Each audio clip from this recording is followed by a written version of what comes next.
ஸ்தோத்திராண்டவரே. கிறிஸ்துவில் பிரியமான அன்பான விசுவாச பிள்ளைகளே, தூரமாயிருந்து கேட்கிற அன்பு சொந்தங்களே, தேவனுடைய பிள்ளைகளே, உடன் ஊழியர்களே, யாவருக்கும் இந்த புதிய ஆண்டின் முதல் உயிர்த்தெழுந்த பண்டிகை நாளிலும் ஆண்டவராக இயேசுவின் நாமத்தில் வாழ்த்திலே தெரிவித்துக் கொள்கிறேன். கர்த்தர் ஆசீர்வதிப்பாராக. அல்லேலூயா, அல்லேலூயா, ஸ்தோத்திரம். கடந்த வாரம் முழுவதுமாக ஆண்டவர் அற்புதமாக நடத்தி வந்தார். ஆயத்தம் அப்படிங்கிற தலைப்பில் தியானித்தோம். கர்த்தர் அற்புதமாக நடத்தி வந்தார். இந்த நாளிலும் தண்ணீர்களை குறித்து தியானிக்க இருக்கிறோம். இந்த நாளிலும் கர்த்தர் சித்தமானால் வருகிற சனிக்கிழமை வரைக்கும் தண்ணீர் அப்படிங்கிற தலைப்பில் தியானிக்க இருக்கிறோம். இன்றைக்கு இந்த செய்தியை கேளுங்க. ஒவ்வொரு நாளும் காலையில் உங்கள் செல்லில் என்ன செய்யும், யூடியூப்பில் இங்கே பார்க்கலாம்.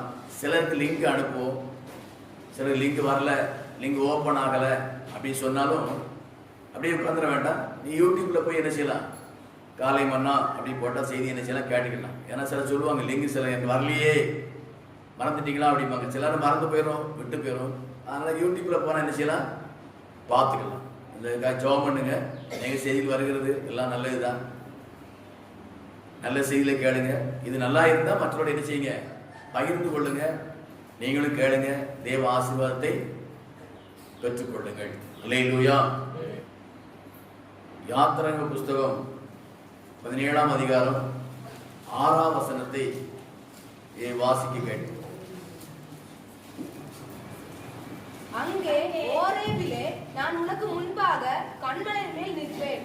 நீ அந்த கன்மலையை அடி, அப்பொழுது ஜனங்கள் குடிக்க அதிலிருந்து தண்ணீர் புறப்படும் என்றார். அப்படியே மோசே இஸ்ரவேல் மூப்பரின் கண்களுக்கு முன்பாக செய்தார். ஸ்தோத்திரம். கர்த்தர் நல்லவராக இருக்கிறார். யாத்திரா 16ஆம் அதிகாரம் 6ஆம் வசனம். ஓரேபிலே நான் உனக்கு முன்பாக கன்மலை மேல் நிற்பேன். இங்க பாத்தீங்கன்னா இஸ்ரவேல் ஜனங்கள் பிரயாணப்படும் போது பல சோதனைகள் வந்தது. கர்த்தர் தான் அழைத்து கொண்டு வந்தார், கர்த்தர் கூட வந்தார், வழிகாட்டினார். ஆனாலும் அவர்களுக்கு சில குறைகள் இருக்கதான் செய்தது.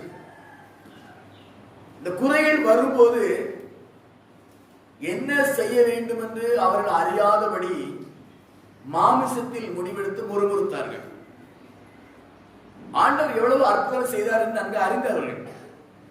பார்வோன் கைக்கு எகிப்துல பயங்கரமான தலைப்பிள்ளைகள் எல்லாம் அழித்து பயந்து போய் இவர்களை வெளியேற்றி விடுவதற்கு ஏது உண்டாக கர்த்தர் கிருபை செய்தார். செங்கடல் பிளக்கப்பட்டது, எத்தனையோ அற்புதம் நடந்தது. ஆனாலும் குறைகள் வரும்போது விசுவாசம் இல்லாமல் முறுமுறுத்து பாதிக்கப்பட்டார்கள். இந்த கானான் யாத்திரை இன்னைக்கு இருக்கிற நமக்கும் இனிவர் மக்களுக்கு ஒரு எடுத்துக்காட்டாக இருக்கிறது. அது ஒரு முன்மாதிரியாக இருக்கிறது. நம்முடைய வாழ்க்கையிலையும் இயேசு ஏற்றுக்கொண்டு இருக்கிறோம். அவர் ரத்தத்தால கழுவி இருக்கிறாரு, அவர் நம்ம கூடவே இருக்கிறாரு. ஆனாலும் சில குறைகள் நமக்கு வர வாய்ப்பு. நான் கடந்த நாள் காலை மறுநாள் ஒரு சொல்லும் போது, இயேசு படகுல இருந்தா அந்த படகுலையும் அலைகள் மோதிச்சு, அந்த படகுல அலைகள் மோதிச்சு, அது மூழ்கத்தக்க பயந்தார்கள். உடனே கடலை குதிச்சு தற்கொலை பண்ணல. அவங்க இயேசுவை எழுப்புனாங்க. இயேசு எழுப்பினோட எழுந்து காற்றையும் கடலையும் அமைதிப்படுத்தினார். ஆகவே இந்த உலக வாழ்க்கையில எவ்வளவுதான் பரிசுத்தம், உண்மை, உத்தமமா வாழ்க்கை வாழ்ந்தாலும் நம் வாழ்க்கையில சில போராட்டங்கள் வரத்தான் செய்யும், பிரச்சனை வரத்தான் செய்யும். அந்த நேரத்துல நாம் என்ன செய்கிறோம் என்று சொல்லி கர்த்தர் பார்ப்பார். அதான் பரீட்சை. நமக்கு பிரச்சனை ஒரு சந்தோஷமா சுகமா இருக்கும்போது கர்த்தர் நல்லவர் என்று பாடி துதித்து ஆராதிப்போம். எதிர்மறையான பாதிப்பு, மனம் உடையக்கூடிய அளவுக்கு, மனம் சோர்ந்து போகக்கூடிய அளவுக்கு, உள்ள பாதிக்கப்படக்கூடிய அளவுக்கு சில உபத்திரம் வரும். அதான் உண்மை. அந்த உபத்திரம் வரும்போது நம்ம கர்த்தரை பாடி துதிக்கிறோமா, ஆராதிக்கிறோமா, புறமுதுகு காட்டி ஓடுகிறோமா? இதுதான் கர்த்தர் பார்க்கிறார். அப்ப இஸ்ரவேல் ஜனங்களை இரவிலே அக்கினியாக பகலில் மேகமாக வழிநடத்தி கொண்டு வந்தாலும் அவர்களுக்கும் சின்ன சின்ன பிரச்சனை வந்தது. அது அவங்க பாதிக்கப்பட வேண்டும் என்பதற்காக அல்ல, அவருடைய விசுவாசத்தை பரீட்சிப்பதற்காக. இவளை கஷ்டப்படுத்தணும், வேதனைப்படட்டும் அப்படி நினைக்கிற ஆண்டவர். கானானுக்கு போவதற்கு தகுதியானவர்களா, பாடு உபத்திரம் வந்தாலும் கர்த்தர் சாட்சியா இருப்பாங்களா என்பதை அறியும்படியாக தான் பரீட்சைக்காக சில உபத்திரவத்தை அனுமதிக்கிறார். அதான் தண்ணி இல்லாம இருந்துச்சு, பிரச்சனை வந்துச்சு. இவங்க என்ன பண்ணாங்க, மேல அந்த பொன்னாவாசி வாசல் பார்த்தீங்கன்னா குடிக்க தண்ணீர் இல்லை. குடிக்க தண்ணி இல்லாத போது ஜனங்கள் மோசையோடு வாதாடினார்கள். மோசை இவனுக்காண்டி இவ்வளவு பிரயாசப்பட்டு உங்களை வெளியே கொண்டு வரான். ஆனா பாருங்க, தண்ணியில் உடனே மோசை நினைச்சாங்க கேட்கலாம், ஐயா மோசே தண்ணியில என்ன சரி கேட்கலாம். ஆனா என்ன செஞ்சுக்காங்கன்னா வாதாடினார்கள். அன்றைக்கு இவளை வாதாடும்படியாக தூண்டிய அந்த தீய சக்தி இன்றைக்கு உலகத்தில் செயல்பட்டு கொண்டிருக்கிறது. அல்லேலூயா. இன்றைக்கும் கணவன் மனைவியோடு வாதாடுவார்கள், மனைவி கணவன் வாதாடுவார்கள். விசுவாசி சில வேளைகள் ஊழியக்காரன் வாதாடுவாங்க. சில இடங்கள் விசுவாசிகள் ஊழியக்காரன் வாதாடுவாங்க, என்ன ஏதுன்னு சொல்லிட்டு. இதெல்லாம் பரீட்சையில் அவங்க தோற்று போனதுன்னு அர்த்தம். அல்லேலூயா. வாதாடினார்கள், குடிக்க தண்ணி தர வேண்டும் என்றார்கள். அதுக்கு மோசே, என்னோடு ஏன் வாதாடுகள் என்று கர்த்தரை ஏன் பரீட்சை பார்க்கிறீர்கள்? அல்லேலூயா. கர்த்தரை பரீட்சை பார்க்க கூடாது, அவர்தான் நம்ம பரீட்சை பார்ப்பாரு. நம் விசுவாச சோதிப்பதற்காக, அவருடைய ஆசீர்வாதத்தை பெற்றுக்கொள்வதற்கு நாம் தகுதி உள்ள பாத்திரமா என்று சொல்லி நம்மை பரீட்சிப்பார் ஆண்டவர். ஆனா இவங்க கர்த்தரை பரீட்சை பார்க்கிறாங்க. அதனாலதான் ஐயோ பாவம், அநேகர் கானானை இழந்து விட்டார்கள். இந்த கடைசி நாட்களையும் எல்லாம் எச்சரிப்பு ஆண்டவர் நினைவுபடுத்திக் கொண்டிருக்கிறார். கர்த்தரை பரீட்சை பார்க்க கூடாது. அல்லேலூயா. அவரை பரீட்சை பார்ப்பதற்கு நமக்கு ஒரு திராணி, ஒரு தகுதியும் கிடையாது. நமக்கு நாம் சிருஷ்டிக்கப்பட்டவர்கள், அவர் சிருஷ்டிக்கப்பட்ட வஸ்து சிருஷ்டிகரை பார்த்து ஏன் என்று கேட்பதற்கு திராணியே கிடையாது. பிள்ளைகள் பெற்றோரை பார்த்து ஏன் என்ன பெத்த அப்படி கேட்கறதுக்கு திராணி கிடையாது. அது அறிவீனம், தேவனுக்கு விரோதமான செயல். ஆகவே ரொம்ப கவனமாக கடைசியில் காணப்பட வேண்டும். ஸ்தோத்திரம் சொல்லிட்டு அப்புறம் பாத்தீங்கன்னா தண்ணி தாகம் இருந்தது உண்மைதான். ஆனா அவர்கள் மோசைக்கு விரோதமாய் முறுமுறுத்தார்கள். என்றைக்கு கர்த்தருக்கு விரோதமா முறுமுறுக்காங்கன்னா அவங்க ஊழியக்காரன் விரோதமாய் முறுமுறுப்பாங்க. ஊழியக்கார விரோதம் முறுமுறுத்தா கர்த்தர் விரோதம் முறுமுறுப்பாங்க. அவங்க வீட்டுல கணவனுக்கும் மனைவிக்கும் பெற்றோருக்கும் விரோதமா முறுமுறுப்பாங்க. இது முறுமுறுக்கிறது ஒரு ஆவி. யார்கிட்ட முறுமுறுக்கணும்னு ஆவிக்கு என்ன செய்யாது, அப்படி ஒரு கட்டுப்பாடுலாம் கிடையாது. அம்மாவை பார்த்து முறுமுறுப்பாங்க, அப்பா பார்த்து முறுமுறுப்பாங்க, கணவனை பார்த்து முறுமுறுப்பாங்க, பிள்ளைகளை பார்த்து முறுமுறுப்பாங்க, மற்ற விசுவாசியை பார்த்து முறுமுறுப்பாங்க. இன்னும் சொல்லணும்னா ஊழியக்காரனை பார்த்தே கூட முறுமுறுப்பாங்க. கர்த்தரை பார்த்து முறுமுறுப்பார்கள். மோசையை பார்த்து என்ன பண்ணாங்களா, முறுமுறுத்தார்கள். ஸ்தோத்திரம். தாகம் இருந்தது உண்மைதான், தாகம் இருந்தது உண்மைதான். தாகம் கஷ்டமா தான் இருக்கும், தண்ணி குடிக்கிற வேதனையா இருக்கும் தான். ஆனா முறுமுறுப்பு கிடையாது. இது தூரம் அற்புதமா நடத்தி வந்த ஆண்டவர் இந்த தண்ணி தரமாட்டார் சொல்லி விசுவாசத்தோடு அப்பான்னு சொல்லி இருந்தா அருமையா தண்ணி கொடுத்திருப்பார். ஆனால் கர்த்தர் விரோதம் முறுமுறுத்து, ஊழியக்கார விரோதம் முறுமுறுத்து, எங்கள் ஆடு மாடெல்லாம் தண்ணி தவத்துல கொண்டு போட எங்களை எங்களுக்கு ஏன் கொண்டு வந்தீர், கொண்டு போடக்கு ஏன் கொண்டு வந்தீர். எவ்வளவு மோசமான வார்த்தை பத்தீங்களா. சாதாரண வாசம் சாதாரண தெரியும், கொஞ்சம் உன்னிப்பா கவனிச்சு தியானிச்சோம்னா எவ்வளவு மோசமான வார்த்தை. எங்களை கொண்டு போட கொண்டு வந்தியா. எகிப்துல பார்வோனுடைய ஆளோட்டிகள் போட்டு மிதி மிதிச்சு சரியா சாப்பாடு கொடுக்காம கொடுமையா வேலை வாங்கும் போது ஆண்டு நோக்கி கூக்குரல் இட்டாங்க. அற்புதமான ஆண்டவர் அடிமத்திலிருந்து விலகி கொண்டு வந்தா இப்ப என்ன கேட்கிறாங்க, என்ன கொண்டு போட கொண்டு வந்தியா. இதான் முறுமுறுப்பின் ஆவி, இதான் ஒரு மோசமான ஒரு ஆவி. இது இந்த ஆவிகளுக்கு நாம் இடம் கொடுத்து விடக்கூடாது. அல்லேலூயா. கர்த்தருடைய பிள்ளைகள் யாரும் விசுவாசியா இருக்கலாம், ஊழியர்களா இருக்கலாம், இந்த மாதிரி முறுமுறுப்பு இடம் கொடுத்தோம்னு சொன்னா அவர்கள் கானானுக்கு போகாம வழியிலே தங்கள் வாழ்க்கையை அழித்துக் கொண்டார்கள். நாம் பரம காணானிய பரலோகத்தை இழந்தவர்களாய் காணப்படுவோம். ஆகவே இந்த வருடத்தின் முதல் நாட்கள்ல ரொம்ப நம்ம கவனமா இருக்கும். நம்ம ஒரு தீர்மானத்தோடு வாழணும். அல்லேலூயா, ஸ்தோத்திரம். இப்ப மோசே கர்த்தரை நோக்கி கூப்பிட்டார். மோசே ரொம்ப எப்ப இருந்தா சரி, நீ என்ன வேணா முறுமுறுத்துட்டு போ, நான் ஒன்ன முறுமுறுக்க மாட்டேன், நான் அவரை நோக்கி தான் பார்ப்பேன். அருமையான தேவ மனுஷன்.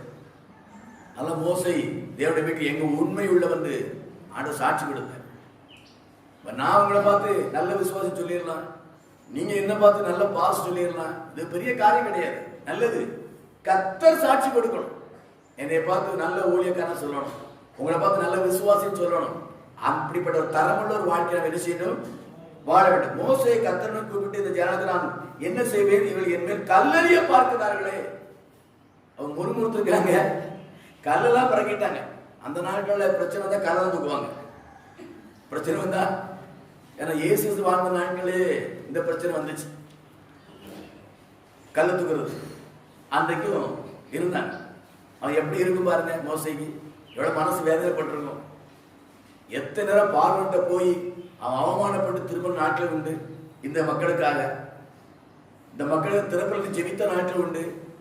இப்ப அந்த மோசைக்கு விரோதமா கல்ல கொண்டு எறிய போறாங்க, முறுமுறுக்கிறாங்கன்னா மனசு எவ்வளவு வேதனைப்பட்டிருக்கு பாத்தீங்களா.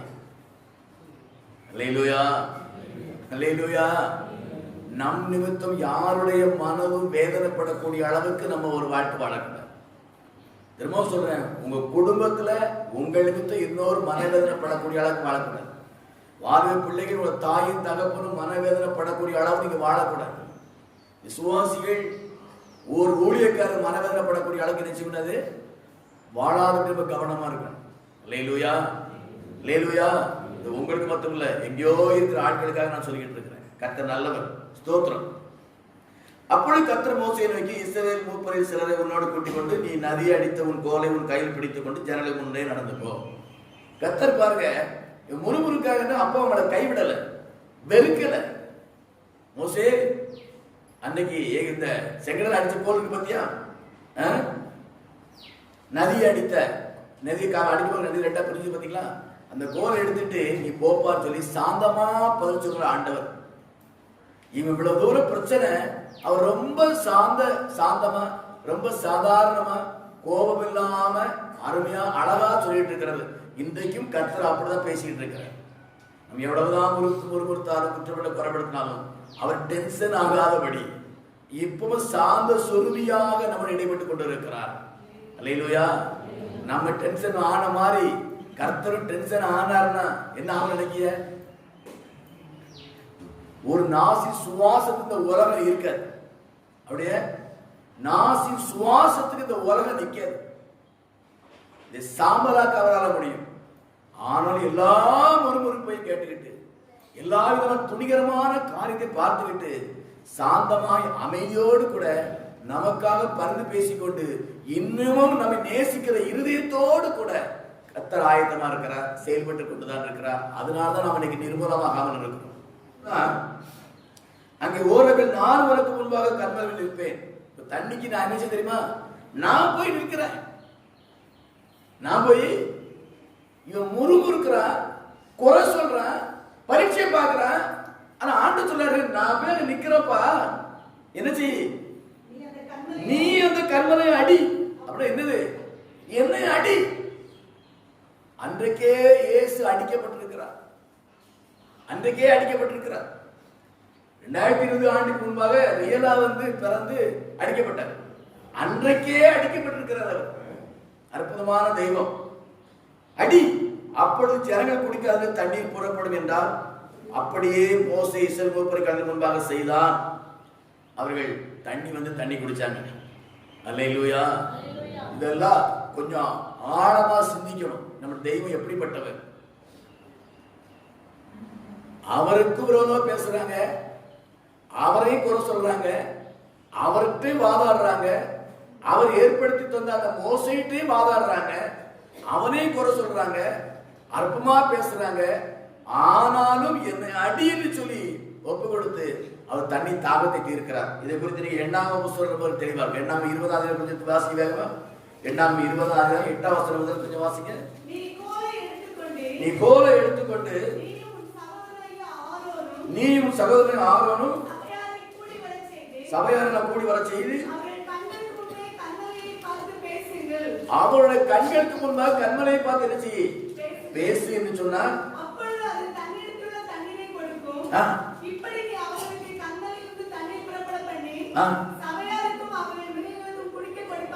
சபையாருக்கு கொடு, மிருக ஜீவனுக்கு கொடு, கொல்ல கொண்டு வந்தே சொல்றானே குடிச்சிட்டு போட்டுப்பான். இப்படி அவருடைய தியாகத்தை அன்றைக்கே வெளிப்படுத்தி இருக்கிறார். அல்லேலூயா. இதெல்லாம் சிந்திச்சு பார்க்கணும், யோசிச்சு பார்க்கணும். இதெல்லாம் அப்பதான் நமக்கு ஆண்டவரோட அன்பு வளரும். ஏதோ வாழ்ந்தோம், ஏதோ பைபிள் வாசம், ஏதோ ஜெபம் பண்ணோம், ஏதோ வந்தோம் போனோம் அப்படின்னு சொன்னோம்னா தேவ அன்பினால் உள்ள நிரம்பாது. இதெல்லாம் கொஞ்சம் உன்னிப்பா கவனிச்சு பார்த்தாதான் தேவ அன்பு நமக்கு உள்ளத்துல வரும். அப்பதான் நம்ம வாழ்க்கையில அவருக்கு முதலிடம் கொடுப்போம். அவர் முதல்ல அவரை நேசிப்போம். நம்ம அவர் கீழ்ப்பிடிச்சு வாழ்வோம். அவர் விரோதமா பேச மாட்டோம், அவரோட பின்வாங்கி போக மாட்டோம், அந்த உயிர் தெழுந்த நாள் ஆராதனையை அப்பவே நினைக்க மாட்டோம். அல்லேலூயா, ஸ்தோத்திரம். கண்மலை அப்படி சொன்னார தேவன். நீ 1 கொரிந்தியர் 10:4 வாசிங்க. 1 கொரிந்தியர் 10:4. எல்லாரும் ஒரே ஞான பானத்தை குடித்தார்கள். எப்படி தெரியுமா? அவரோடு கூட சென்ற ஞான கண்மலை தண்ணீரை குடித்தார்கள். அல்லேலூயா. அப்ப இயேசு 2020க்கு முன்னால குழந்தைய பிறந்து வந்தாரு, அது உண்மை. ஆனா அதுக்கு முன்பாகவே அவர் இருக்கிறார், செயல்பட்டு கொண்டு இருக்கிறார். அன்னைக்கே அடிக்கப்பட்டிருக்கிறார் அவர். அல்லேலூயா. ஆனா அவரை மனுஷனா பிறந்து வாழ்ந்த போது யூத ஜனங்களால் அடிக்கப்பட்டாரு. ஆனா அன்றைக்கு ஊழியக்காரனே அவரை அடிக்கும்படியாக தன்னை அர்ப்பணித்தார். அல்லேலூயா. கொஞ்சம் யோசிச்சு பார்த்தா அவர் எவ்வளவு ஒரு அற்புதமான ஆண்டவர், எவ்வளவு மேன்மையான தெய்வம். இந்த ஜனங்களுக்கு தாவும் தீர்க்கும்படியாக ஊழியக்காரர்கள் என்ன அடிப்பா அப்படிங்கிறார். என்ன அடி உள்ள உடையது நினைச்சு பார்க்கும்போது நமக்கு கல்வாரி சிலுவையில அடிக்கப்பட்டார், நொறுக்கப்பட்டார் தான் நம்ம அதிகம் பார்த்துக்கிட்டு இருப்போம். அன்றைக்கே அவர் அடிக்கப்பட்டிருக்கிறார். அன்றைக்கே அடிபட்டு அன்றைக்கே ஜனங்களை தாக தீர்த்திருக்கிறார். பொறுமை உள்ள தெய்வம், அன்புள்ள தெய்வம், நேசிக்கிற தெய்வம் அவர். அல்லேலூயா, ஸ்தோத்திரம். நீங்க யோவான் சுவிசேஷம் 19:34 வாசிங்க. யோவான் 19:34. ஆகிலும் போர் சேவலில் ஒருவன் ஈட்டினால் அவருடைய விலாவிலே குத்தினான், உடனே ரத்தமும் தண்ணீர் வந்தது. இது இப்போ ரியலா? அன்றைக்கு அப்படி ஒரு மாதிரி நடந்துச்சு. அன்னைக்கு என்ன பண்ணாங்க, கோலால் அவரை அடிக்கிற போது அன்னைக்கு அவர் மண்டை உடைஞ்சுதா, இதயம் உடைஞ்சுதா, விழா கிழிஞ்சுதா நமக்கு தெரியாது, சொல்லப்படல. அடிச்சாங்கன்னு தான் இருக்குது. அப்ப அடிச்சு அவர் தண்ணி வரணும்னா அன்றைக்கே அவர் சரீரம் கிழிக்கப்பட்டிருக்கிறது. அல்லேலூயா. அன்றைக்கே அவர் உடைக்கப்பட்டிருக்கிறார், அன்றைக்கே நொறுக்கப்பட்டிருக்கிறார். எப்போ ஒரு மனுஷன் உடம்புல தண்ணி வெளியே வரும்? உடம்பு கிழியும் போது, உடம்பு பிக்கப்படும் போது, நசுக்கப்படும் போது, குத்தப்படும் போது, அப்பதானே வரும் தண்ணி. அப்ப ஏற்கனவே ஒருவர் அடிக்கப்பட்டிருக்கிறாரு. அந்த இஸ்ரவேல் ஜனங்கள் மட்டும் அடிக்கப்பட்டார் அன்னைக்கு. ஆனா 2வது முறை உலக மக்களுக்காக, உலக மக்களின் தாகம் தீர்க்கும்படியாக கல்வாரி சிலுவையிலே மரித்து ஒரு விலாவில ஈட்டில் குத்தும்படியாக தன்னை அர்ப்பணித்து, குத்துவதற்கு ஒருவனை ஏவி அவன் குத்தி இந்த ரத்தம் சிந்தி கடைசியில கொஞ்சம் தண்ணி வெளியிருந்துச்சு. அப்படின்னா அதுக்கு மேல அந்த உடம்புல ஈரத்தன்மையே இல்லைன்னு அர்த்தம். அல்லேலூயா. என்ன இல்லை மேல இப்போ ஒரு சொட்டு ரத்தம் கூட இல்லை. ஒரு சொட்டு இல்ல, இன்னும் ஒரு சொட்டுலையும் எத்தனை பங்கு, ஒரு கொஞ்சம் ரத்தமே கிடையாது. தடவை பார்த்தா ரத்தம் இருந்திருக்காரு. ஏன்னா ரத்தம் தண்ணி வந்துட்டு அப்படின்னா உடம்புல அதுக்கப்புறம் என்ன இல்லை, அங்க வெறும் சதையும் எலும்பும் நரம்பு தான் முடியாது, ரத்தமே இல்லை. ஆண்டவர் இயேசு கிறிஸ்து இந்த உலக மக்களுக்காக அப்படித்த ரத்தத்தை சிந்தி அந்த தண்ணீரையும் வெளியே வச்சுட்டு நாகமார்க்கோடய வாங்க சொல்லி அழைச்சிட்டு இருக்கிறாரு. இன்னும் இந்த உலகங்கிட்ட வந்த மாதிரி இல்லை. வந்தவங்களும் நன்றியா இருக்கிறாங்கன்னா அதுவும் குறைவாத்தான் இருக்கு. வந்தவங்களும் உண்மையா இருக்கிறாங்கன்னா அதுவும் குறைவாத்தான் இருக்கு. அவர் உள்ள எவ்வளவு வேதனைப்படும், எவ்வளவு உள்ள வேதனைப்படும். நம்மளோட பிள்ளைகளே நமக்கு விரோதமா வச்சுட்டு பேசும்போது மனது கஷ்டப்படும். உனக்கு கடன் வாங்கி படிக்க வச்சேனே, கிறிஸ்துமஸ் நீ கேட்ட ட்ரெஸ் எல்லாம் வாங்கி கொடுத்தேன், உனக்கு நீ கேட்ட ஸ்நாக்ஸ் வாங்கி கொடுத்தனே, நீ கேட்ட செருப்பு கூட வாங்கி தந்தனே, இன்னைக்கு எனக்கு விரோதமா பேசுறியேன்னு சொல்லி இந்த பிள்ளைகள் தவறு செய்யும் பாரப்படும், பாதிக்கப்படும். நம்ம கொடுத்த ஒரு ட்ரெஸ் வாங்கி கொடுத்துருப்போம், ஸ்நாக்ஸ் வாங்கி கொடுத்துருப்போம், ஷூ வாங்கி கொடுத்து, செருப்பு வாங்கி கொடுத்துருக்கலாம், வேற எதை வாங்கி கொடுத்துருக்கலாம். இயேசு முழு ரத்தத்தையே கொடுத்திருக்கிறார. அந்த தெய்வத்துக்கு நன்றி இல்லாம வாழ்வுன்னு சொன்னார். அது உள்ள எவ்வளவு வேதனைப்படும். அருமையான சபையாரே, சத்தியகத்தையோட பிள்ளைகளே, ஒரு நினைப்படுத்துதல், ஆண்டவருக்கு நன்றியோடு வாழ பழக வேண்டும். அல்லேலூயா. அவர் செய்ய தியாகத்தை நினைக்கணும். நீங்க அற்புதமான சின்ன சின்ன சின்ன காரியங்களுக்கெல்லாம் அவரை தூக்கி ஓரமா வச்சிருந்தோம். நம்ம சின்ன சின்ன காரியங்களுக்கெல்லாம் ஒதுக்கிருந்தோம் அவரை. அவர் யாரு, அவர் என்ன செய்திருக்கிறாரு மறந்து போயிருந்தோம். நம்ம நினைச்சு பார்க்கறது இல்லை. அதை நினைத்து பார்ப்போம் என்று சொன்னால் நம்ம உயிர்க்குள்ள நமக்கு பெருசா தெரியாது. அல்லேலூயா, அல்லேலூயா, ஸ்தோத்திரம். கர்த்தர் நல்லவரா இருக்கிறார். நீங்க சங்கீத புத்தகம் இன்னும் தெளிவா சொல்லியிருப்போம். சங்கீத 78:15 வாசித்து பாருங்க. சங்கீதம் 78:15.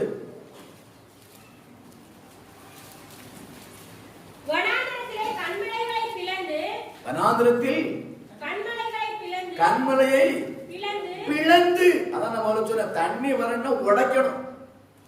இங்க சங்கீதத்தில் சொல்லி இருக்கிறான், அவரை பிளந்துட்டாங்க அப்படிங்கிறான். சில கோபம் சொல்லுவாங்க, ஈரலை விளந்துருமே அப்படிப்பாங்க பார்த்தீங்களா. ஆனா இயேசு அன்றைக்கே பிளக்கப்பட்டிருக்கிறார். அப்ப கல்வாரி சிலுவை 2வது முறை தான் பிளக்கப்பட்டிருக்கிறார். அல்லேலூயா. கொஞ்சம் இதெல்லாம் பார்க்கணும். பெரிய சத்தியத்தெல்லாம் ஒன்று கற்றுக்கணும் அவசியம் இல்லை. இந்த அடிப்படை சத்தியத்தை உள்ளது இருந்தா போதும். எலியா செத்தானா, ஏனேலு செத்தானா, வந்தானா, போனானா, கிறிஸ்துமஸ் கொண்டாடலாமா, கொண்டாடப்படாதா, கேக் வெட்டலாமா, வெட்டப்படாதா, ஸ்டார் போடலாமா, போடப்படாதா, புது ட்ரெஸ் போடலாம், போடக்கூடாதா, இந்த தியானம் இந்த வியாக்கியானத்துக்கெல்லாம் போறதை விட இயேசு தியாகத்தை நினைச்சு பார்த்தா அது போதும். சார் போடாம இருக்க, போடாம போறான். புது ட்ரெஸ் போடாம போறாங்க. அறிய வேண்டிய காரியத்தை அறிய வேண்டும். அறிய வேண்டிய ஒரு காரியத்தை விட்டுட்டு 1000 காரியங்கள் இன்னைக்கு ஆராய்ச்சி பண்ணி கொண்டிருக்கிறது உலகம், கிறிஸ்தவ உலகம். இயேசு தியாகத்தை மத்த நினைச்சா போதும், பரலோகம் போயிடலாம். வேற ரொம்ப ரொம்ப தியானிக்கலாம், தெரிஞ்சிச்சு நல்லது. இந்த கிறிஸ்தவ உலகத்தை சத்ருவானவன் திசை திருப்பி விட்டுட்டான். ஒரு நாள் இவங்க மனம் திரும்பி இயேசு கிட்ட வந்தாங்க. இன்னைக்கு மனம் திரும்பி உலகத்துல போயிட்டு இருக்குது. இன்னைக்கு கிறிஸ்துவம் ரொம்ப ஆராய்ச்சி பண்ணி யாருக்கும் தெரியாத சத்தியத்தை நம்ம கற்றுக்கொள்ளணும், யாருக்கும் தெரியாத ரகசியங்களை நம்ம போதிக்கணும், அதை அறியணும். நல்லது, அது மேன்மை கிடையாது. இயேசு கிறிஸ்து பட்ட பாடுகளை ஒவ்வொரு நாளும் தியானிச்சு அது போதும், அது போதும். ஆசிரியப்படுவோம், பரலோகத்துக்கு போயிடலாம். இதை விட்டுட்டு என்னெல்லாமோ தியானம், என்னெல்லாமோ ஆராய்ச்சி நல்லது. ஆனா செய்ய வேண்டியதை செய்யாம மற்றெல்லாம் தியானிச்சு எதுக்கு? இயேசு அன்பை குறித்த அறிவில்லாதபடி, இயேசு தியாகத்தை குறித்த உணர்வு இல்லாதபடி, வானத்தையும் பூமிக்கு உள்ளேயும் போய் ஆராய்ந்து பார்த்து எதுக்கு? ஆழத்துக்குள்ள போய் நூதனமா எதையோ பேசணும், எதையோ கற்றுக்கொள்ள வேண்டும் என்று என்ன பிரயாசம் எதுக்கு? அல்லேலூயா. அவர் சரீரம் பிளக்கப்பட்டது. நம்ம கிராமத்து பாசம் நெஞ்சை கீறிட்டான். அன்னைக்கு கம்ப மட்டும் வாங்கி மண்டல் அடிச்சா மண்டல பிளந்துக்கலாம். அப்படிதானே? அப்படிதான் இருக்கும். அதான் தகுந்த பிளக்கப்பட்டவர். இதெல்லாம் ஒரு நாளைக்கு ஒரு முறையாவது நம்ம சிந்தையில கொண்டு வரும். என் இயேசு எனக்காக அன்றைக்கே பிளக்கப்பட்டிருக்கிறார் இஸ்ரவேல் ஜனங்களுக்காக. இன்றைக்கு கல்வாரி சிலுவையில் அவர் கடந்த நாட்களில் எனக்காக நொறுக்கப்பட்டிருக்கிறார். இதை காலை எந்திரிச்சோட ஒரு நிமிஷம் நினைச்சு பார்த்துட்டோம் அப்படின்னா 1% கூட அந்த ஆண்டுக்கு பிரியமில்லாத வாழ்க்கை வாழ மாட்டோம். நம்ம ஒரு நாளை கூட அவருக்கு பிரியமில்லாத வாழ்க்கை செலவு பண்ண மாட்டோம். ஞாயிற்று ஆறுதல எத்தனை ஜனங்களை வீட்டில் படுத்திருப்பாங்க, எங்க போய் என்ன பண்ணிக்கிட்டு இருப்பாங்க. அப்ப இந்த இயேசு அன்பு மண்டைகளை இல்லை, இயேசு தியாகம் இதயத்துல இல்லை. அவர் பிளக்கப்பட்டார், நிறுக்கப்பட்டார், குத்தப்பட்டார், உடைக்கப்பட்டார். இந்த உணர்வு இல்லாத ஒரு அனுபவத்தோடு தான் இன்னைக்கு சில கிறிஸ்தவர்கள் வாழ்ந்துட்டு இருக்கிறாங்க. நாம் ஜெபிக்கணும், ஆண்டவரே உலக ரட்சிக்கப்படணும், நல்லது இருக்கிறவன் சாட்சியா வரணும். அதிகமா நம்ம ஜெபிக்கணும். இருக்கிறதை இழந்துடக்கூடாது. பெயரெழுதப்பட்டது கிறுக்கப்பட்டு போய்விடக்கூடாது. ஆனா தேடி வந்தது திரும்பி போயிடக்கூடாது. நம்ம அதிகமா என்ன செய்யணும்? ஜெபம் பண்ணணும். அல்லேலூயா, ஸ்தோத்திரம் சொல்லிட்டு சங்கீதம் 105:41 ஒரு வார்த்தை சொல்லி இருக்கிறாரு, ஒரு ஆசீர்வாதமான வார்த்தை. 105:41 கண்மலையை பிளந்தார், கண்மலையை திறந்தார், தண்ணீரில் புறப்பட்டு வறண்ட வெளியில் ஆராய் ஓடிச்சு. அல்லேலூயா, கண்மலையை திறந்தார், தண்ணீர் புறப்பட்டு வறண்ட வெளியில் ஆராய் ஓடிச்சு. கண்மலை திறந்திருக்குது. இன்றைக்கும் ஆண்டவரை இயேசு கிறிஸ்து சரி இன்றைக்கும் எப்படி இருக்குது? அது திறந்த மனசாதான் இருக்கிறார். அவர் திறந்த மனசாதான் இருக்கிறார். இந்த இயேசு பரல எப்படி இருப்பார்? அது பெரிய ஒரு இன்னைக்கு வியாக்கியம் நடந்துகிட்டு இருக்கு. ரத்தத்தோடு இருப்பாரா? காயத்தோடு இருப்பாரா? ரத்தம் மாமிசமாக போகாதே, அப்ப எப்படி இருப்பாரு? இப்படிப்பட்ட ஒரு விளக்கங்கள், இப்படிப்பட்ட தியானங்கள், ஆராய்ச்சி எப்படி இருந்தார் அவர் அங்க இருக்கிறாரு. அது போதும். அல்லேலூயா, அங்க இருக்கிறாரு, நம்மள பரிந்து பேசிக்கிட்டு இருக்கிறாரு. அதை மட்டும் கேட்டாலே போதுமே. அவர் முன்மூடியோட இருக்கிறாரா? ரத்தம் வடிஞ்சுக்கிட்டு இருக்குதா? இருக்கட்டும், இருக்கட்டும். இது என்ன காரியம்? ஒரு பெரிய காரியம் கிடையாது. அப்போ இன்றைக்கு அவர் எப்படி இருக்கிறாரா? கண்மலையை திறந்திருக்கிறார், தண்ணீரில் புறப்பட்டு வறண்ட வெளியில் ஆராய். வறண்டு போன வாழ்க்கையை, வறண்டு போன ஊழியங்களை, வறண்டு போன குடும்பங்களை செழிப்பாய் கர்த்தர் இன்னைக்கு மாற்றிக்கொண்டே இருக்கிறார். அல்லேலூயா, நாம் அறிந்து கொள்வோம். வறண்ட வெளியில் ஆராய் ஓடிச்சு. இன்றைக்கும் ஒருவேளை கடந்த ஆண்டுல நல்லாதான் நம்ம இருந்தோம். ஒருவேளை ஏதாவது காரியத்தில் வறட்சி இருக்கும் என்று சொன்னார், இன்னைக்கு அதை செழிப்பாக்குவதற்கு ஆண்டவர் ஆயத்தமாக இருக்கிறார். கைதட்டி ஆண்டவர் மையம். அல்லேலூயா, அல்லேலூயா.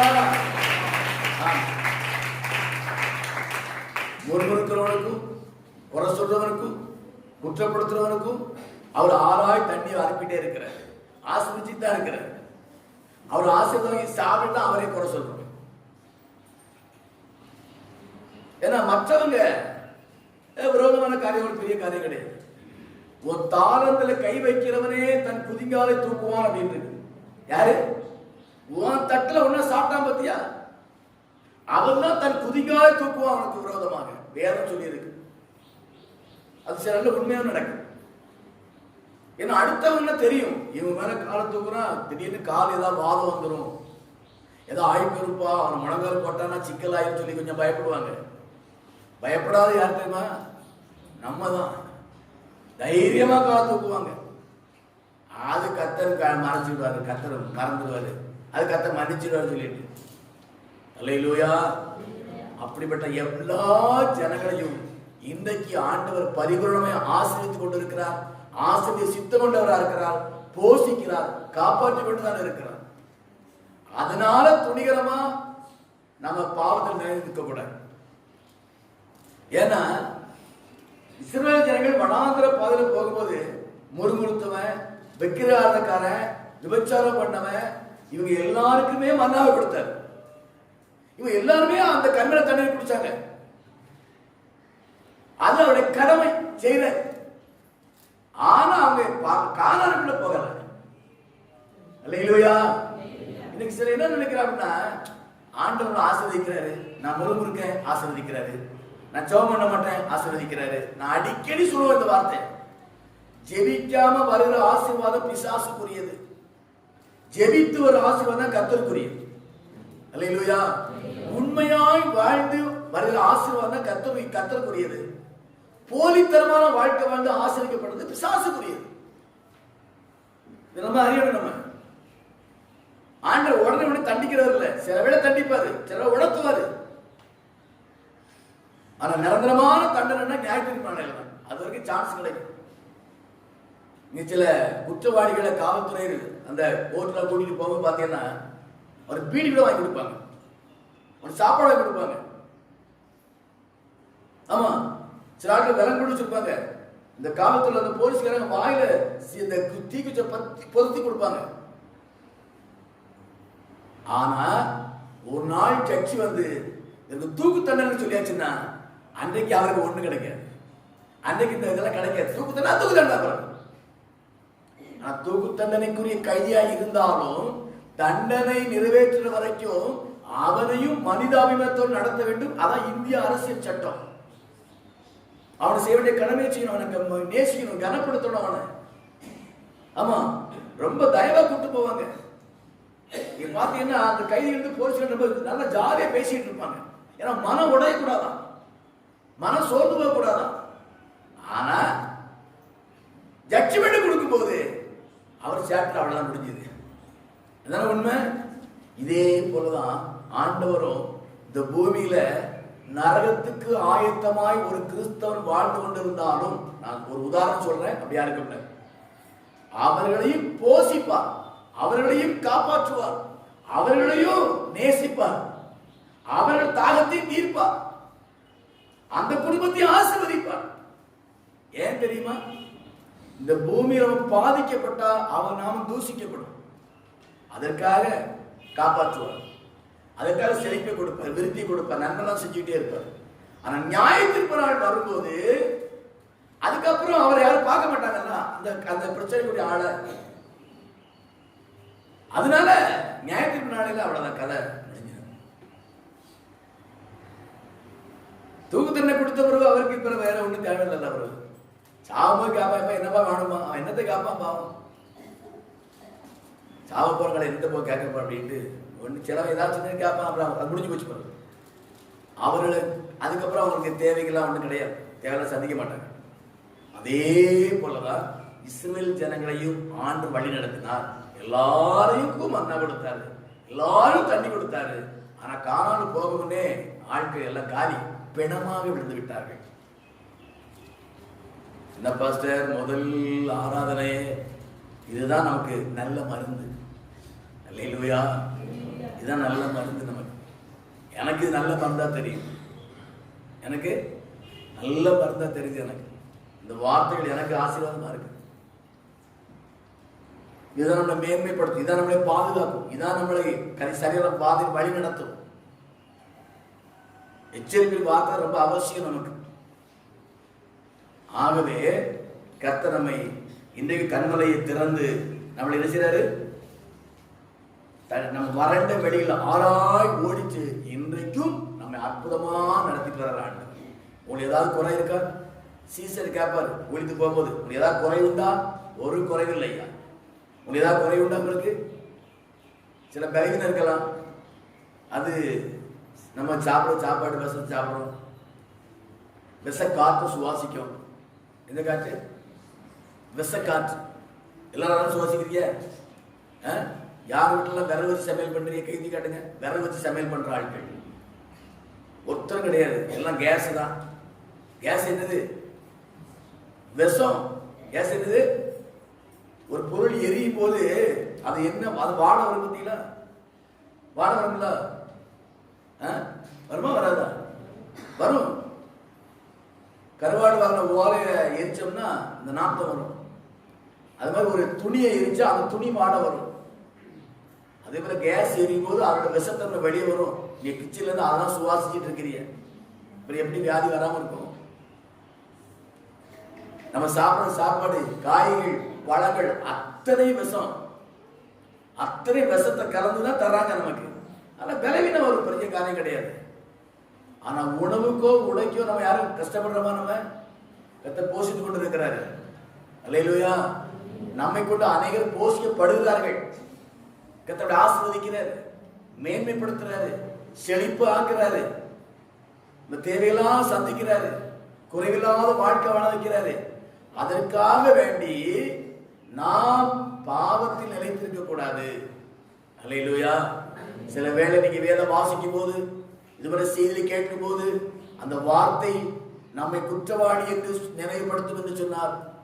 அப்பவே மனம் திரும்பி நம் கர்த்தர் பிரியமானவளை மாறும் சொன்னார். நம்ம ஆசீர்வதிக்கப்பட்டதுல ஒரு அர்த்தம் இருக்குது, நம்ம போஷிக்கப்பட்டதுல ஒரு அர்த்தம் இருக்குது, கிறிஸ்துவ வாழ்க்கை வாழ்வதில் ஒரு அர்த்தம் இருக்குது. அல்லேலூயா. ஆகவே வறண்டு போன வாழ்க்கையை ஆண்டவர் இயேசு இன்றைக்கு செழிப்பாய் கொண்டு இருக்கிறார், தாகத்தை தீர்த்து கொண்டு இருக்கிறார், குறைவெல்லாம் நிறைவாக்கி கொண்டே இருக்கிறார், ஆசீர்வதித்துக் கொண்டே இருக்கிறார். அல்லேலூயா, அல்லேலூயா. சொல்லிட்டு இன்னும் பார்த்தீங்கன்னா யோவான் சுவிசேஷம் 7ஆம் அதிகாரம் எடுத்துக்கிடுங்க. யோவான் சுவிசேஷம் 7ஆம் அதிகாரம் 37, 38, 39 வாசிங்க. பண்டிகையின் கடைசி நாளாகிய பிரதான நாளிலே இயேசு நின்றாரு, சத்தமா சொன்னாரு, ஒருவன் தாகமாய் இருந்தால் என்னிடத்தில் வந்து, யாது ஒருவன் தாகமாய் இருந்தால் என்கிட்ட வா, பானம் பண்ண கடவன். என்கிட்ட வா, நீ பானம் பண்ணலாம். அன்றைக்கு அழைத்த இயேசு இன்றைக்கு அழைத்துக் கொண்டு இருக்கிறார். இது ஏதோ உலக மக்களுக்கு நினைச்சுக்கிட்டு இருப்போம். எனக்கும் உங்களுக்கும் தான் இது. நமக்கு தேவை இருக்குதுல்ல, தேவை இருக்குதான் செய்து தேவையில்லாம யார் இருக்கிறாங்களா? இருக்கு. எங்க வா, என்கிட்ட வா. ஆத்தும தேவைகள், சரீர தேவைகள், ஆவிக்குரிய தேவைகள், குடும்ப தேவைகள், வாங்க, நான் வச்சிருக்கிறேன் வந்து வாங்கிடுங்க. அல்லேலூயா. இன்னைக்கும் ஆண்டவர் இயேசு இருகரை கூட்டி அழைத்துட்டு தான் இருக்கிறார். அதனால அவருக்கு ஒரு பேர் பாவிகளை நேசிக்கிற ஆண்டவர். அல்லேலூயா. பாரபட்சம் இல்லாத தெய்வம் அவர். அவர்கிட்ட வர யாருமே ஆசீர்வதிக்கிறார். வாப்பா, ஐயா நான் சரியில்லையே, பரவாயில்ல, நீ வா, நான் உன்னை சரிப்படுத்துறேன், வா, முதல்ல நான் குற்றவாளி, வா, குற்றத்தை நான் மன்னிக்கிறேன். நான் திருடனாச்ச, நீ வாப்பா, நான் உன்னை மன்னிக்கிறேன். உலகாரனாச்ச, குடிகாரனாச்ச, விபச்சாரக்காரனாச்ச, இங்க வா, நான் உன்னை மன்னிக்கிறேன். உன்னை மன்னிக்க முடியாத நான் ரத்தம் சிந்தி இருக்கிறேன். உன்னை மன்னிக்க முடியாத என் சரத்தை நான் அடித்து நொறுக்கி கிழிக்க ஒப்பு கொடுத்திருக்கிறேன். வாங்க, பரிசுத்தத்தை பெற்றுக்க, பாவ மன்னிப்பை பெற்றுக்க, இன்னும் குடும்ப தேவையெல்லாம் பெற்றுக்க, நீ வாழ்ந்து நீ செழித்திரு. ஆனா எனக்கு நன்றியோடு இன்னும் ஆண்டவர் இயேசு அழைத்து கொண்டு இருக்கிறார். அல்லேலூயா. வேற ஒண்ணு பொண்ணு பொருள் ஒன்று கேட்கல, உனக்கு என்ன தேவையோ கேட்டு நான் தரேன். ஆனா எனக்கு மாத்திரம் நன்றியா இருப்பியா, உண்மையா இருப்பியா, என்ன போல பரிசுத்தமா இருப்பியான்னு ஆண்டவர் கேட்கிறார். கை மாறு கருதாத தெய்வம் அவர். அல்லேலூயா. அதை கேட்கல, அவருக்காக கேட்கல. நீ நன்றியா இரு, நீ உண்மையா இரு, நீ பரிசுத்தமா இரு, அதுவும் அவருக்காக கேட்கல. நீ நரகாக்கி தப்பு வைக்கப்பட வேண்டும், அதுவும் நமக்காக தான் கேட்கிறார். ஆசீர்வாதம் நமக்கு தான், எச்சரிப்பு நமக்கு தான். ஏன் பரிசுத்தமா வாழ, ஏன் பரிசுத்தமா ஏன் சொல்லிட்டே இருக்கிற, ஏன் உண்மையா வாழ, ஏன் ஒழுக்கமா வாழ சொல்லிட்டே இருக்கிறாரு. நீ நான் இருக்கிற அந்த பருவத்தை வந்து சேர்ந்த மகனே மகளே, நான் உன்னை இழந்துடக்கூடாது. நான் வரும்போது நீ என்னோடு எடுத்துக்கொள்ளப்படுற ஆயிரத்தமிழ மனவாட்டியை நீ காணப்படணும். நான் உன்னை இழந்துடக்கூடாது. உன் தாயின் கர்ப்பத்துல நான் உன்னை முன்குறித்து இருக்கிறேன். எலும்புகள் உருவாகும் முன்னே என் கண்ணு உன்னை பார்த்துட்டு இருக்குது. கர்ப்பத்தில் இருந்து நிறைய வயது வரைக்கும் நான் உன்னை பார்த்துட்டே இருக்கிறேன், உன்னை நேசிட்டே இருக்கிறேன். ஆனா இந்த உலகத்துக்கு நீ கடந்து போகும்போது நான் உன்னை இழந்து பெறக்கூடாதுமா. அதனாலதான் சொன்னாரு, என்ன பண்ணி பரிசுத்தமாயிரு, நீ உண்மையாயிரு, நீ தாழ்மையோடு இரு, நீ கீழ்ப்படியோடு இரு. நான் உன்னை இழக்க விரும்பல. உனக்காக செஞ்ச ரத்தம் வீணாயிடக்கூடாது என்று சொல்லிதான் நம்ம எச்சரித்து பேசிக்கொண்டே இருக்கிறார். அல்லேலூயா, அல்லேலூயா. ஸ்தோத்திரம். அடுத்த வசனம் வாசிமா. வேத வாக்கியம் சொல்லுகிறபடி வேத வசனத்தின்படி என்னிடத்தில் விசுவாசமாய் இருக்கிறவன் யாராயிருந்தாலும் அவன் உள்ளத்தில் இருந்து ஜீவ தண்ணீர் உள்ள நதிகள் ஓடும் என்றார். அல்லேலூயா. இப்ப அப்படியே நம்மளை ஒரு மேன்மைப்படுத்துறாரு பாருங்க. அவருக்குள்ள இருந்து ஜீவ தண்ணீர் ஓடிச்சு, அவர்களிருந்து அவர் அடிக்கப்பட்டு, அவர் நொறுக்கப்பட்டு, கிழிக்கப்பட்டு, அவருக்குள்ளது ஜீவ தண்ணீர் வெளியே வந்து நம்மை போஷித்து காப்பாற்றிட்டு இருக்குது. இப்ப அப்படியே அவர் ஸ்தானத்துல நம்மளை கொண்டு வைக்கிறார். நீ மாத்திரம் இந்த வேத வசனத்தைப்படி விசுவாசமா வாழ்ந்துட்டேன்னா இனி நான் இல்ல, உன் உள்ளத்திலிருந்து ஜீவ தண்ணீர் பறந்து போய் பாய்ஞ்சு போய் அநேகரை ஆசீர்வதிக்கும். அவர் ஸ்தானத்தை கொண்டு வைக்கிறார். நம்மள ஒரு அலிலே சொல்லலாமே, அல்லேலூயா. அவர் அடிக்கப்பட்டு நொறுக்கப்பட்டு ஜீவ தண்ணீரை கொடுத்தாரு. இப்ப நம்மள என்ன சொல்ல தெரியுமா? நீ அடிக்கப்பட வேண்டாம், நொறுக்கப்பட வேண்டாம். என் வசனத்துல, என் வார்த்தையில விசுவாசமான இருந்தா போதும். உன் உள்ளத்திலிருந்து ஜீவ தண்ணீர் பாய்ந்து போய் அது அநேகரை நிச்சயம் ரட்சிப்புள் கொண்டு வரும், தேவ ஆசீர்வாதத்தை கொண்டு வரும், அந்த பரலோகத்தை கொண்டு வரும். என் மகனே, என் மகளே என்று சொல்லி நம்மள எதிர்பார்த்து உட்கார்ந்து இருக்கிறாரு. அல்லேலூயா. ஒரு சின்ன பொறுப்பை இன்னொருத்தட்ட விட்டு கொடுக்க மனசு வராத இந்த உலகத்துல, ஒரு சின்ன பொறுப்பை இன்னொருத்தர் விட்டு கொடுக்க முடியாத இந்த உலகத்துல, பதவிக்காக எந்த தீமையை, எந்த தவறை செய்வதற்கு ஆயத்தமாக இந்த உலகத்துல அந்த தியாகராஜனாக தெய்வம் அவர் இருக்கிற இடத்துல உங்களை என்னை வச்சு அழகு பார்க்க விரும்புகிறார். எவ்வளவு அற்புதமான ஆண்டவர் பாருங்க. இந்த ஆண்டவரை மறந்து போய் எத்தனை பேர் இன்னைக்கு வீட்டுல படுத்திருப்பாங்க. என்ன இருதயம் நினைக்கிய, என்ன இருதயம்? அல்லேலூயா, அல்லேலூயா. சொல்ற புரியுதா? திரும்ப வாசிமா கொஞ்சம். வேத வாக்கியம் சொல்லுகிறபடி, வேத வாக்கியம் சொல்லுகிறபடி என்னிடத்தில் இயேசு சொல்றாரு, என்னிடத்தில் விசுவாசமாய் இருக்கிறவன் எவனோ அவன் உள்ளத்தில் இருந்து ஜீவ தண்ணீர் நதிகள் ஓடும். உன் நிமித்தம் அநேகர் ஆசீர்வதிக்கப்படுவாங்க. உன் நிமித்தம் அநேக ரட்சிப்புகளை கடந்து வரணும். உன் நிமித்தம் அநேக நரகத்தை தப்புவிக்கணும். உன் நிமித்தம் அநேகர் பரலோகத்துக்கு வரணும். உன்னதான் நம்பி இருக்கிறப்பா. என் ஊழியம் 3 வருஷம் முடிஞ்சிட்டு இன்னைக்கு அவர் ஸ்தானத்துல உங்களை என்னையும் ஆண்டு வச்சிருக்கிறாரு. நம்மளே கோணப்புத்தி ஆயிட்டோம்னா, நம்மளே முறுமுறுக்கிறோம் ஆயிட்டோம்னா, நம்மளே கள்ளத்துக்கிறோம் ஆயிட்டோம் அப்படின்னா எவ்வளவு வேதனைப்படுவாரு, எவ்வளவு துக்கப்படுவாரு. வீட்டுல வளர்க்கிற நாயே சில வெள்ள கடிச்சு விடும், எஜமான கடிச்சு விடும். எவ்வளவு வேதனைப்படுவாரு. பெத்து வளர்த்த பிள்ளை தாய்க்கு தகப்பன் விரோதமா எழுப்பும் போது தாய் உள்ள எவ்வளவு வேதனைப்படும். இதுக்காடா உன்னை பெத்து வளர்த்தேன், என்ன இந்த மாதிரி பேசிட்டியே, இந்த மாதிரி செய்தியே, துரோகம் பண்ணிட்டியே, என்ன மறந்துட்டியேன்னு சொல்லி தாய் உள்ள தகப்ப உள்ள எவ்வளவு துடிக்கு, எவ்வளவு வேதனைப்படும். தாய் தான் பொண்ணு உயிரை கொடுக்கல பிள்ளைகளுக்காக. வளர்த்திருப்போம், நேசிச்சிருப்போம், உணவு கொடுத்துருப்போம், உடை கொடுத்துருப்போம், படிக்க வச்சிருப்போம். நமக்கே நம்ம பிள்ளை துரோகம் பண்ணும் போது உள்ள எவ்வளவு உடையுது, நமக்கு எவ்வளவு வேதனைப்படுறோம், எவ்வளவு துக்கப்படுறோம். உயிர் கொடுத்த ஆண்டவர் துக்கப்படுவாரா? அவரை துக்கப்படுத்தக்கூடாது, துக்கப்படுத்தக்கூடாது. தாய் துக்கப்படுத்தினாலே அவன் கண்ணை கழுகு கொஞ்சம் கொத்தும் அப்படின்னு பைபிள் இருக்கு. உன் தாய் தகப்பன் துக்கப்படுத்தினா கழுகு குஞ்சி கண்ணை கொத்தும் அப்படின்னு இருக்கு. நான் யோசிச்சு பார்த்தேன், ஏன் ஆண்டவரே கழு குஞ்சு கொடுத்து கழு குத்துறானா அப்படின்னு. என்ன ஆண்டு சொன்னாரு, கழுகுன்னா ஒரே தான் பிடிக்கிட்டு போயிடும், ஒரே வழியா போயிடும். கழு குஞ்சுனா டக்கு டக்கு டக்கு மாறி மாறி கொத்திக்கிட்டே இருக்கும், துடிக்கும் வேதனை. ஆமா, ஆண்டவர் வெளிப்பாடு. அதனாலதான் அப்படி சொல்லி இருக்கிறார். ஒரு தாய் தகப்பனுக்கு துரோகம் பண்ணாலே அவ்வளவு தண்டனைன்னா, தெய்வத்துக்கு துரோகம் பண்ண எவ்வளவு தண்டனை. இன்னைக்கு மக்கள் கிறிஸ்தவர்கள் இன்னைக்கு அந்த பாவத்தை சம்பாதிச்சுட்டு இருக்கிறாங்க. இன்னைக்கு ஒரு சிலர், எல்லாரும் இல்லைன்னா ஒரு சிலர். அல்லேலூயா. அவனை எந்த பொசிஷன் வச்சிருக்கன்னு பார்க்கணும். உங்க உள்ளத்திலிருந்து அந்த ஜீவ தண்ணி நதி போகும். அவர் உள்ளத்துல வந்த ஜீவ தண்ணியில நம்ம ஆசிரியப்பட்டிருக்கிறோம், ரட்சிக்கப்பட்டிருக்கிறோம், போஷிக்கப்பட்டிருக்கிறோம், காப்பாற்றப்படுறோம், செழிப்பா வச்சிருக்கிறாரு. இப்ப அதே உன்னுடைய உள்ளத்தில் இருந்து ஜீவத்தண்ணி வெளியே போகணும். மகனே, மகளே, நீ அதுக்கு ஆயத்தமா இருக்கியா? தகுதி உள்ளவனா இருக்கியா? உள்ளத்துல ஜீவ தண்ணி வருதா? சாப தண்ணி வருதா? அவிசுவாச தண்ணி வருதா? சிலருடைய வார்த்தை ஒருத்தர் இடர பண்ணிடும். அதான் சொல்ற, சிறியவனில் ஒரு இடர பண்ணா உன் கழுத்துல இயந்திரக்கல். இப்ப நம்ம ஒரு கிரைண்டர் கிடையாது. இயந்திரக்கல் அந்த நாட்டில் செக்கு, பெரிய செக்கு, வெளியே வரவே முடியாது. கிரைண்டராக ஒரு நாள் தட்டி வந்துடலாம், அன்னைக்கு வர முடியாது. அவ்வளவு சொல்றான், இடர பண்ணக்கூடாது.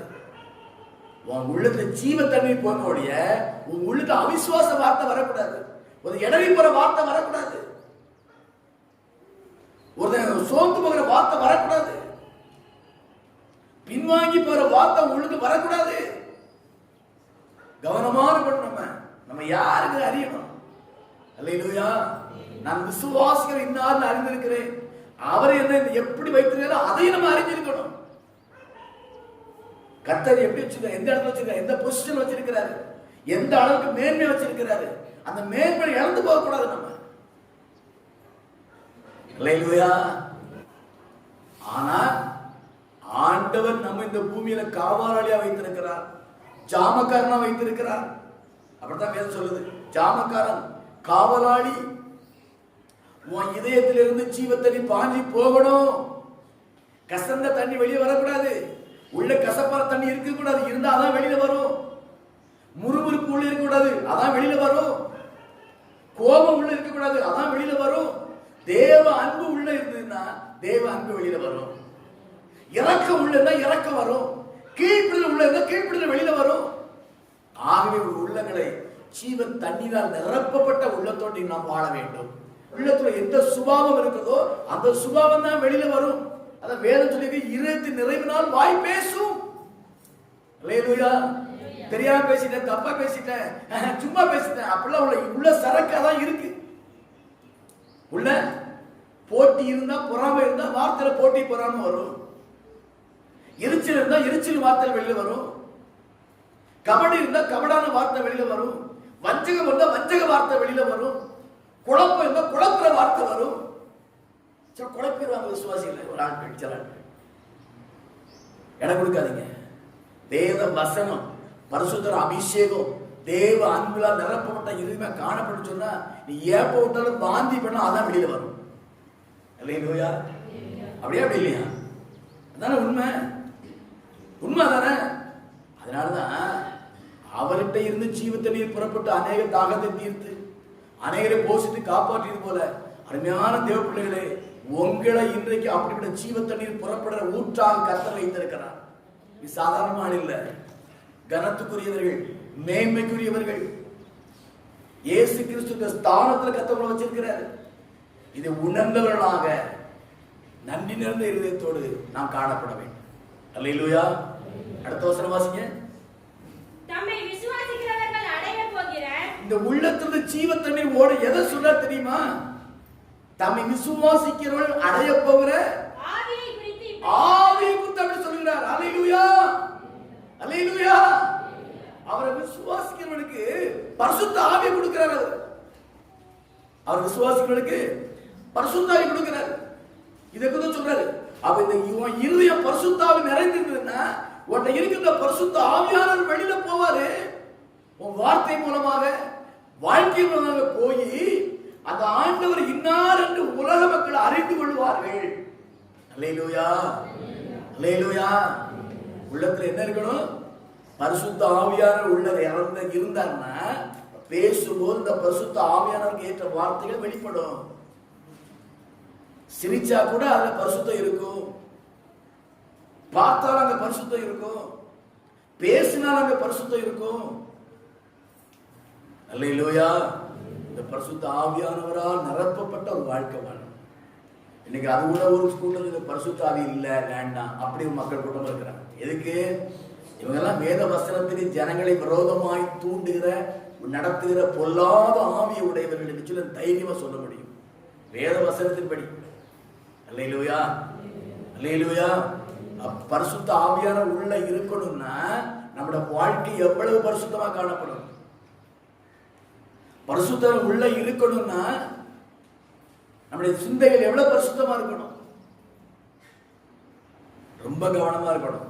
இந்த ஆண்டு ஒருவேளை சொல்றேன், அதாவது நான் தீர்க்கதரிசி இல்ல, கடந்த ஆண்டை காட்டிலும் ஓப்பன சொன்னா மோசமான காலங்கள் வரலாம். அல்லேலூயா. கடந்த ஆண்டை காட்டிலும் அதிகமாக நெருக்கப்படலாம், உபத்திரப்படலாம் ஒருவேளை. ஆனால் உள்ள பரிசுத்த ஆவியால் நிறைந்திருக்கும் என்று சொன்னால் எந்த பாடு எந்த உபத்திரவங்களும் நாம் சிந்தையை அட்டாக் பண்ண முடியாது, ஆத்மாவை அட்டாக் பண்ண முடியாது. கர்த்தருடைய பாதுகாப்பார். அல்லேலூயா, அல்லேலூயா. இனி ஒரு காலங்கள் இனி போக போக போக போக இனி ஆரோகணம் தான். உபத்திரவத்தின் ஆரோகணம். ஆரோகணம்னா அதிகரிச்சுட்டே போகும், பாவம் அதிகரிச்சுட்டே போகும், பாடுகள் அதிகரிச்சுட்டே போகும், பிரச்சனைகள் அதிகரிச்சுட்டே போகும், உபத்திரவங்கள் அதிகரிச்சுட்டே போகும், நெருக்கங்கள் அதிகரிச்சுட்டே போகும். ஆனாலும் நமக்குள் பரிசுத்தவர் இருப்பார் என்று சொன்னார். அக்கினிக்குள் உலாவுகிற தேவ மனிதரை காத்த தெய்வம் நம்மோடு பாதுகாப்பார். அல்லேலூயா. சிங்க கவிக்குள் இருந்து பாதுகாத்த தெய்வம் நம்மை பாதுகாப்பார். அல்லேலூயா. ஆமா. மீன் வயிற்றுக்குள்ள ஒழுங்கப்பட்ட யோனாவை காத்த தெய்வம் நம்மை பாதுகாப்பார். மீன் வயிறு பழப்பதற்கே வழி கிடையாது, சிங்கக்கவி உயிரோட இருப்பதற்கே வழி கிடையாது, அக்கினி சூளை பிழைப்பு வழியே கிடையாது. ஆனாலும் கர்த்தர் அந்த சூழலை அவரை காத்தார். பார்த்தீங்களா? அந்த தெய்வம் இந்த உலகத்தை என்ன சூழல் வந்தாலும் சரி நம்மை காப்பதற்கு போதுமானவராக இருக்கிறார். அல்லேலூயா, அல்லேலூயா. எதிர்பார்ப்போடு இருங்க. இதுதான் நடக்கும் உலகத்தில். இப்படிதான் நடக்கும். ஆனாலும் அந்த ஆவி நிறைவோடு நம் வாழ்ந்து சொன்னா ஆத்மா காக்கப்படும். நம் வார்த்தைகளால் தேவனுடைய நாம பூமியில மகிமைப்படும், தேசம் ரட்சிக்கப்படும். நான் பரலோகத்துக்கு போவோம், நம்மளோட ஒரு கூட்டங்கள் பலன் தெரிச்சுவாங்க, வருவார்கள். அல்லேலூயா, ஸ்தோத்திரம். சொல்லிட்டு அப்போஸ்தலர் 1:8 வாசிங்க சீக்கிரமா. அப்போஸ்தலர் 1:8. பரிசுத்த ஆவி உங்களிடத்தில் வரும்போது நீங்கள் பலன் அடைந்து எருசலேமிலும் யூதேயா முழுவதிலும் சமாரியாவிலும் பூமியின் கடைசி பரியந்தமும் எனக்கு சாட்சிகளாய் இருப்பீர்கள். பரிசுத்த ஆவி உள்ளத்தில் நிரப்பப்படும் போது எங்க போனாலும் ஆண்டவர் சாட்சியா வாழ்வோம். எங்க போனாலும் சரி, இந்த கிராமத்துக்கு அடுத்த கிராமத்துக்கு போனாலும் சரி, இது பட்டணம் அடுத்த பட்டணம் போனாலும் சரி, அடுத்த மாவட்டம் அடுத்த மாநிலம் அடுத்த தேசத்துக்கு போனாலும் சரி, அங்கேயும் நாம் கர்த்தர் சாட்சியா தான் வாழ்வோம். மாய்மானம் பண்ண மாட்டோம். அல்லேலூயா. என்ன செய்ய மாட்டோம்? பரிசுத்தாய் உள்ள இருக்குன்னு சொன்னா அவங்க எங்க இருந்தாலும் வாழ்க்கை அப்படித்தான் இருக்கும். அது அப்படித்தான் இருக்கும்.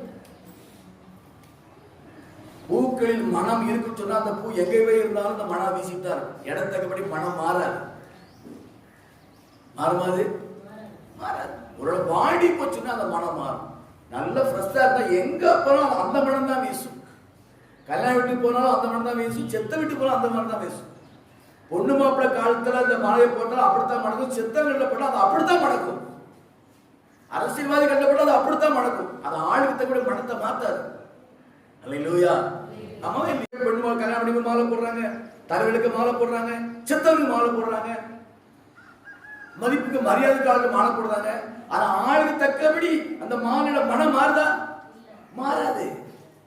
அது செத்தவன் சரி, உயிரோட இருந்தாலும் சரி, அவன் பாவியா இருந்தாலும் சரி, அவன் பரிசுத்தமா இருந்தாலும் சரி, அது எங்க இருந்தாலும் அது மனம் மாறாது.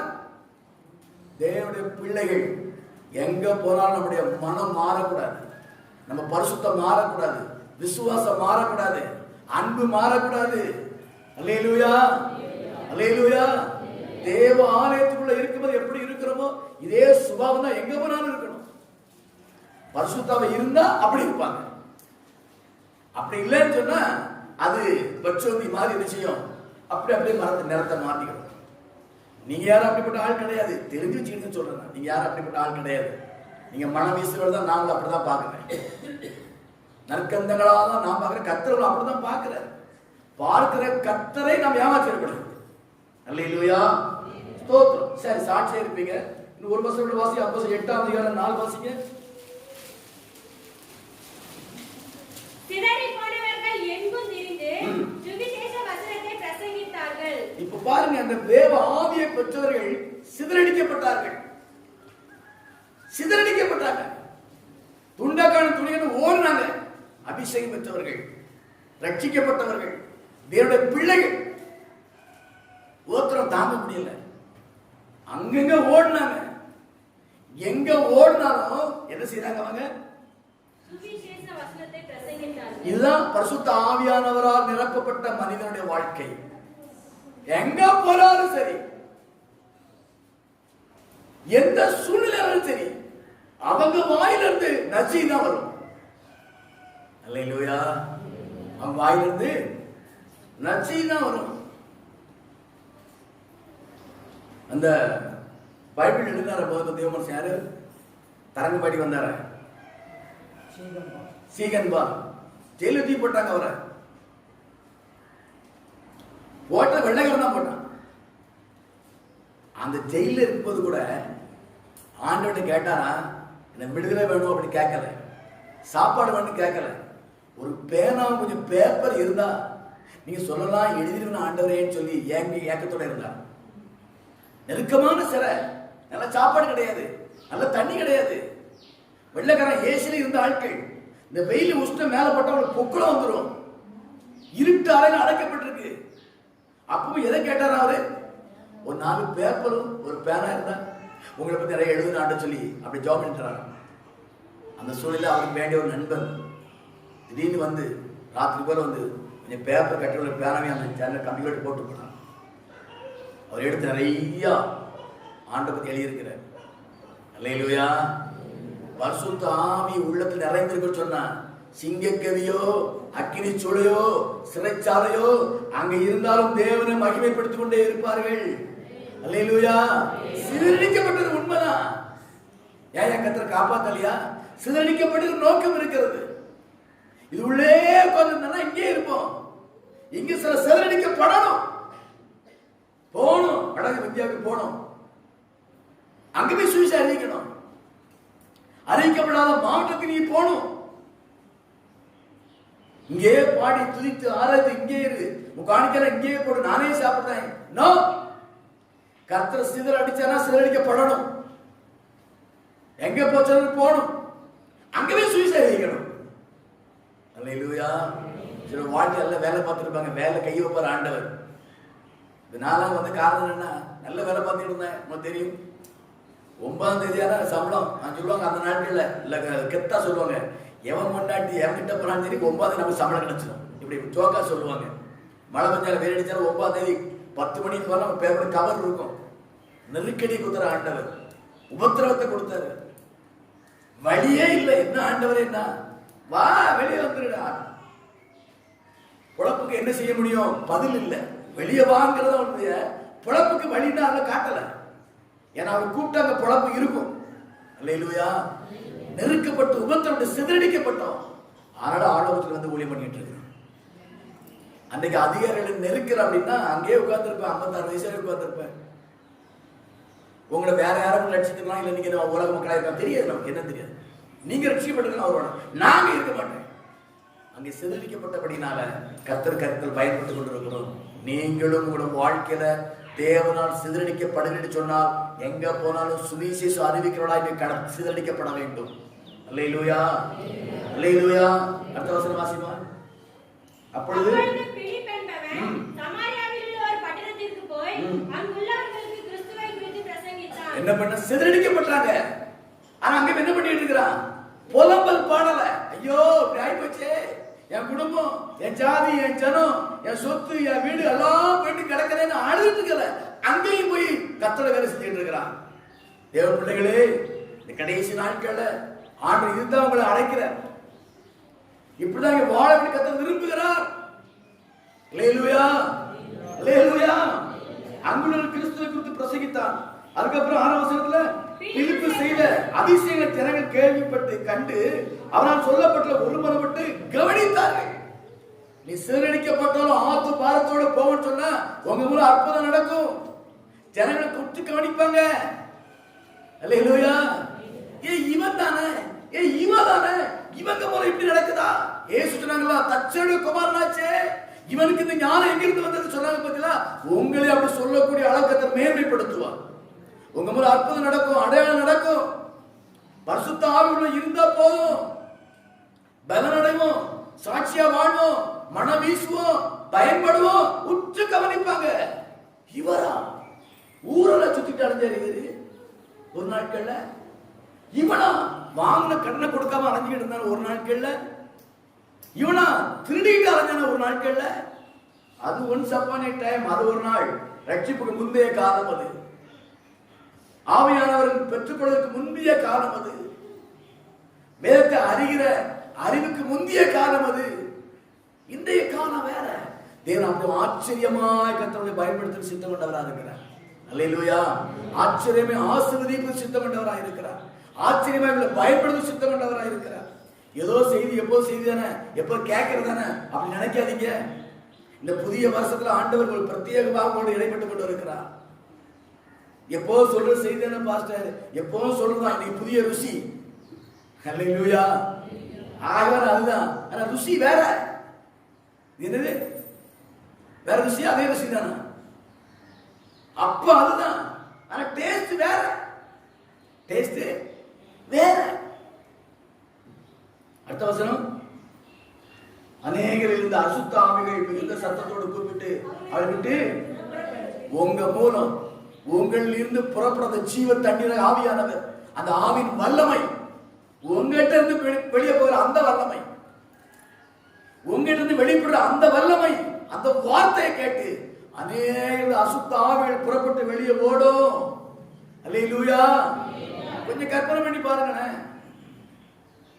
நாங்க இந்த கடந்த ஆண்டு கடைசி என்று சொன்ன போல உங்களை ஆயத்த பண்ணி வைத்தோட உங்களை கண்ணால பார்க்கல, காதல இதயத்தில் தோன்றாத காரியங்களை உங்களை கொடுக்க செய்வார். அல்லேலூயா. அல்லேலூயா. ஆமா, கத்த செய்வார். இன்னைக்கு செஞ்சுதான் ஆகணும். அவரு செய்வார்.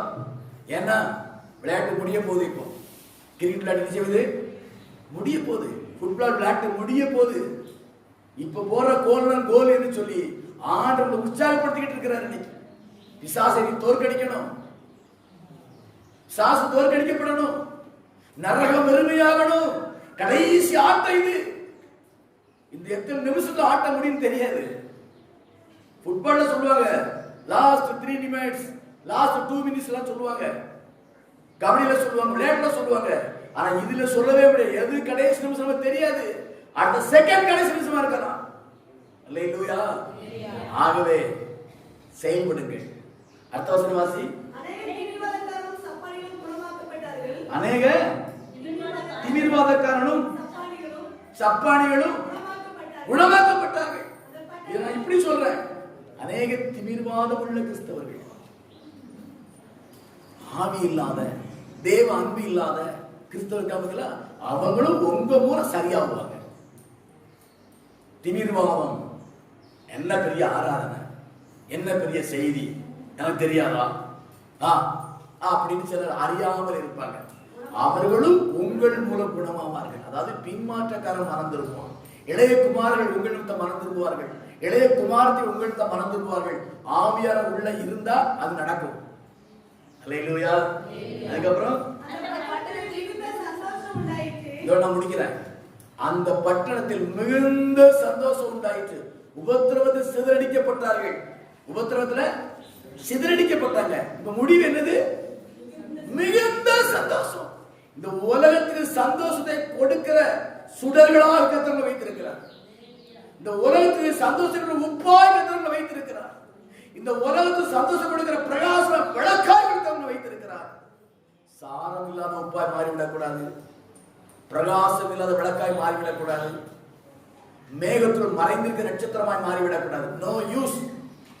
அல்லேலூயா. மேகத்தை கிழித்து கொண்டு வெளிப்படுத்தும் நட்சத்திரமாய் காணப்பட வேண்டும்.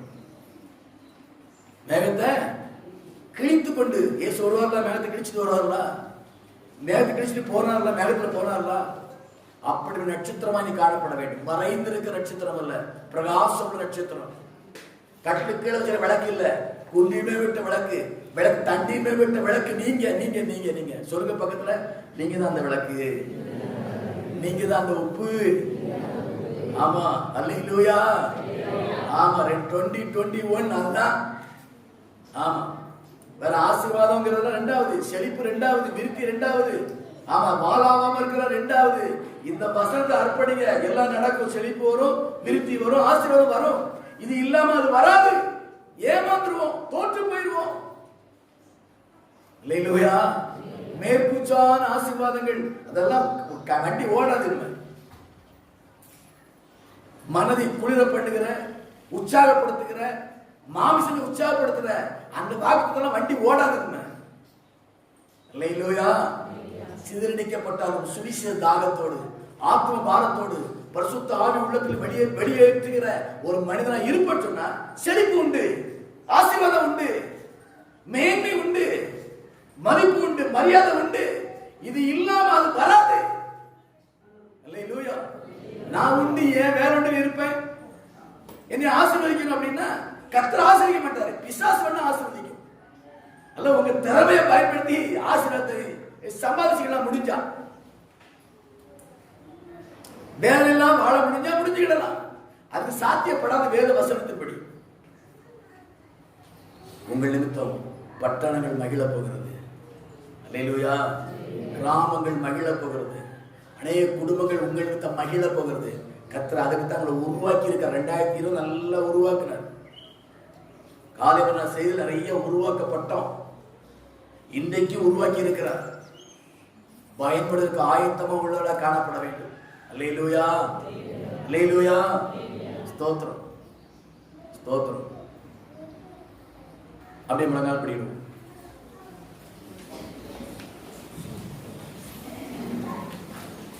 பண்படுத்தும் சித்தம் போல பயன்படுத்தும் விருப்பம் போல பண்படுத்தும் சித்தம் போல பயன்படுத்தும் விருப்பம் போல கரத்தில்